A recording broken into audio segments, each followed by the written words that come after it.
Uber ஏன் price ரேஞ்சை நீக்கியது? அதனால் எப்படி அவர்களுக்கு புக்கிங் அதிகரித்தது? ஊபர் சிறிய மாற்றம் செய்ததால் 14.5% அதிக ரைடிங் புக்கிங் கிடைத்தது. அவர்கள் செய்த மாற்றம் என்ன?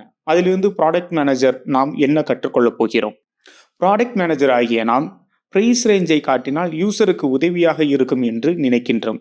ஆனால் உண்மையில் என்ன நடக்கின்றது? $13 to $17 என்பதை பார்த்தவுடன் நான் இவ்வளவு செலவு செய்ய வேண்டுமா என்று யூசர் யோசிக்கின்றனர். இந்த குழப்பம் முடிவெடுப்பதை தாமதப்படுத்தியது. அதனால் பல யூசர்ஸ் செக் அவுட் பண்ணாமல் ஆப்பிலிருந்து வெளியேறினர். ஆரம்பத்தில் ஊபர் $13 to $17 வரை என்ற கட்டணத்தை காட்டியது. இந்த விலை அன்சர்டனிட்டியாக இருந்ததால் பல யூசருக்கு தயக்கத்தை ஏற்படுத்தியது. அதனால் ஊபர் ஒரு ஏபி டெஸ்டிங்கை நடத்தியது. ஒரு குழுவிற்கு பிரைஸ் ரேஞ்சையும் மற்றொரு குழுவிற்கு உங்கள் கட்டணம் $15 என்ற ஒரே ஒரு தெளிவான விலையையும் காட்டியது.